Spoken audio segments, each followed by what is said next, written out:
Assalamualaikum warahmatullahi wabarakatuh. Hari ini kita akan membahas tentang materi persamaan dan sistem persamaan linier. Nah, yang pertama kali kita bahas adalah persamaan linier satu variabel, yang dalam hal ini disingkat menjadi PLSV. Nih, oke. Nah, di sini ada definisi dari PLSV. Nah, sebelum jauh kita bahas ini, terlebih dahulu bagusnya kalian harus tahu kalimat tertutup itu apa, kalimat terbuka itu apa, dan persamaan itu apa. Ya, kalimat tertutup atau pernyataan itu adalah kalimat yang sudah dapat ditentukan nilai kebenarannya. Ya, nilai kebenaran itu maksudnya di sini adalah benar atau salah. Contoh, 12 adalah bilangan prima. Nilai kebenaran ini adalah salah karena 12 bukan bilangan prima. Contoh yang kedua, Jakarta adalah ibu kota negara Indonesia. Kalimat ini kita sudah dapat tentukan nilai kebenarannya, ya kan? Yaitu benar. Nah, contoh lain misalnya, 2 ditambah 3 sama dengan 10.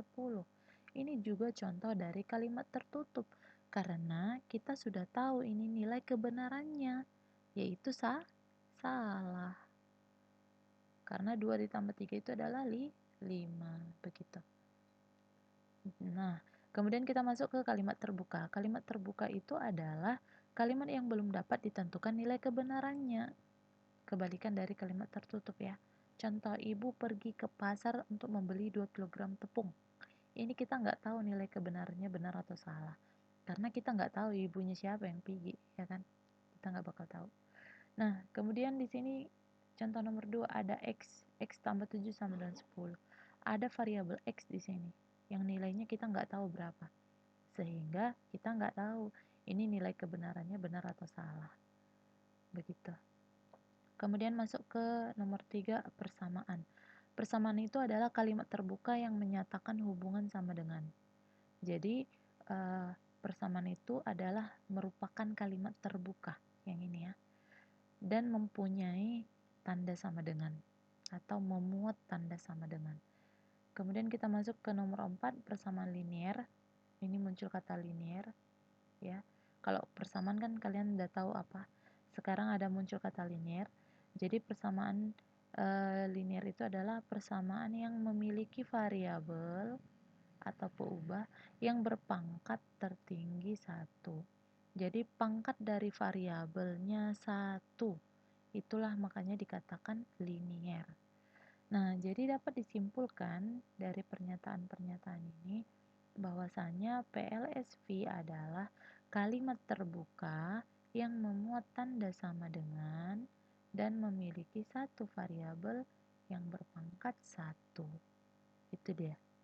Ya, jadi ada tanda sama dengannya, kemudian ada variabelnya sebanyak 1 dan pangkat dari variabelnya harus 1.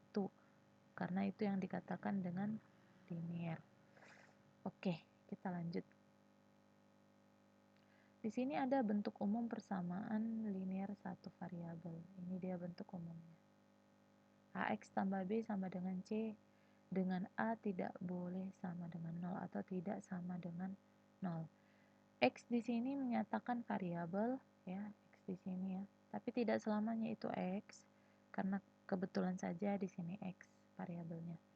Kemudian A di sini itu menyatakan koefisien dari variabel X. Jadi ingat bahwasanya setiap bilangan yang nempel ya, yang nempel kayak perangko, yang nempel sama variabel itu dinyatakan dengan koefisien. Kemudian kalau bilangannya berdiri sendiri itu dikatakan konstanta.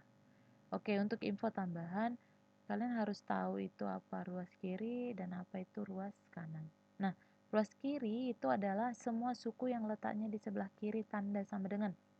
Dalam hal ini ya, AX tambah B. Letaknya adalah di ruas kiri. Kalau yang ruas kanan berarti semua suku yang letaknya di sebelah kanan tanda sama dengan. Berarti ini. Ya, si C. Oke. Kalian harus ingat ya, yang mana ruas kiri dan yang mana ruas kanan. Kemudian yang bagian C, menentukan himpunan penyelesaian atau HP dari PLSP. Oke. Nah, di sini ada dikatakan bahwa HP di sini ya atau himpunan penyelesaian itu adalah maksudnya akar dari persamaan. Jadi himpunan penyelesaian dengan akar itu maksudnya sama, yaitu nilai dari variabel.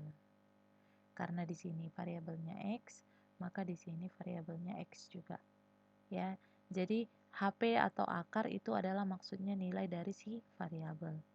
Ada beberapa cara yang digunakan dalam menentukan himpunan penyelesaian atau akar dari PLSV, yaitu satu, menjumlahkan atau mengurangkan bilangan yang sama pada kedua ruas. Kedua ruas itu maksudnya ruas kiri dan ruas kanan. Kemudian yang nomor 2, mengalihkan atau membagikan bilangan yang sama pada kedua ruas. Jadi ada dua cara ya, menjumlah atau mengurang. Cara yang kedua mengalih atau membagi. Itu dia. Nah, contoh. Misalnya ini nomor 1, 4 ditambah X sama dengan 6, yang nomor 2, 3P dikurang 2 sama dengan 7. Tentukan akar penyelesaiannya. Berarti yang kita ini disuruh nyari nilai X dan nilai P. Oke, kita lanjut. Ini dia. Lihat caranya.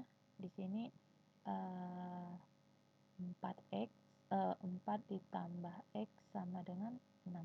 Kita disuruh nyari nilai X-nya berapa gitu ya. Nah, caranya itu sesuai dengan tadi ya yang disebutkannya, bahwa kita bisa menjumlah atau mengurang kedua ruas, atau kita bisa mengalih atau membagi kedua ruas. Pokoknya kedua ruas itu diberi perlakuan yang sama. Begini. Di sini kan ada 4, kemudian ada X. Sementara yang kita ingin cari adalah nilai dari si X. Ya, jadi artinya si 4 ini harus kita hilangkan. Bagaimana caranya biar 4 ini hilang? Pasti dengan cara kita kurang 4, ya kan? Kalau 4 dikurang 4 berarti hasilnya adalah 0. Otomatis sisanya adalah si X gitu.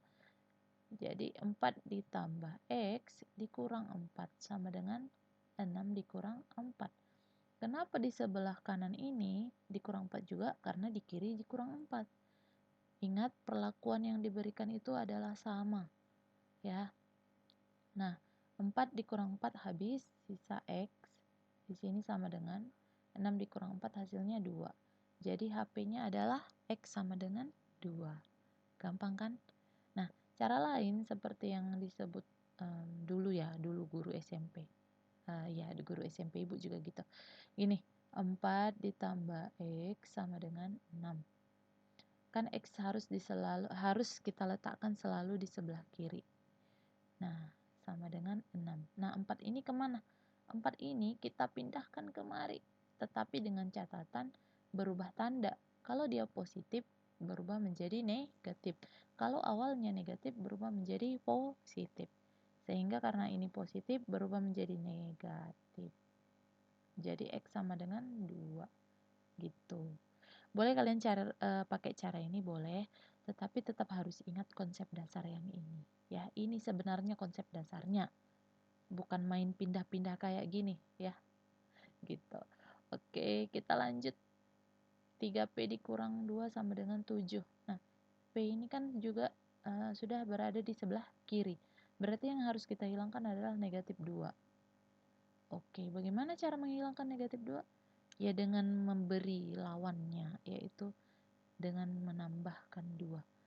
Jadi 3P dikurang 2 ditambah 2 sama dengan 7 ditambah 2. Ingat, karena di kiri kita tambah 2, pasti di kanan juga harus kita tambah 2. Harus adil ya, adil.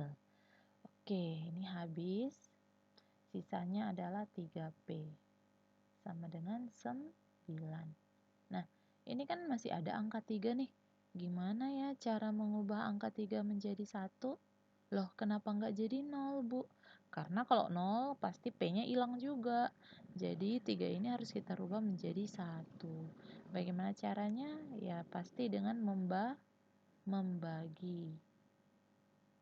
Oke, karena di kiri kita bagi 3, di kanan pasti kita bagi 3 juga. Oke, 3 dibagi 3 hasilnya 1.